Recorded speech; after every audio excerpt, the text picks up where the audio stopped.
ভারতের সীমান্তরক্ষী বাহিনী বিএসএফ ১৩ জন বাংলাদেশি নাগরিককে আটক করেছে। বিজিবি সিলেটের ৪৮ ব্যাটালিয়নের অধিনায়ক লেফটেন্যান্ট কর্নেল হাফিজুর রহমান এক সংবাদ বিজ্ঞপ্তিতে এ তথ্য নিশ্চিত করেছেন। তিনি জানান, গত সোমবার ভোরে তামাবিল সীমান্তের বিপরীতে ভারতের ডাউকি এলাকার অবৈধ অনুপ্রবেশ এবং চোরাচালানের অভিযোগে তাদের আটক করা হয়।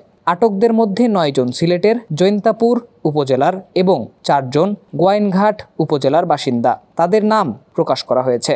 এদের মধ্যে রয়েছেন সাজু, সজীব, রুহুল, আরিফ, মোবারক, রনি, সোহাগ, ফখরুল ইসলাম, রুবেল, শামীম, হাবিব আহমদ, ইব্রাহিম এবং নয়ন।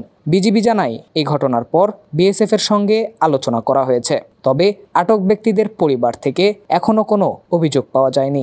গোয়াইনঘাট থানার ওসি তোফায়েল আহমেদ বলেন, আমাদের কাছে এ বিষয়ে কোনো আনুষ্ঠানিক অভিযোগ আসেনি। স্থানীয় প্রশাসন থেকেও কোনো তথ্য পাওয়া যায়নি। সীমান্তে এ ধরনের ঘটনা নতুন নয়, তবে দুই দেশের সীমান্তরক্ষী বাহিনী এসব সমস্যা সমাধানে আলোচনা চালিয়ে যাচ্ছে। এখন দেখার বিষয়, আটক বাংলাদেশিদের দেশে ফিরিয়ে আনার বিষয়ে কত দ্রুত কার্যকর পদক্ষেপ নেওয়া হয়।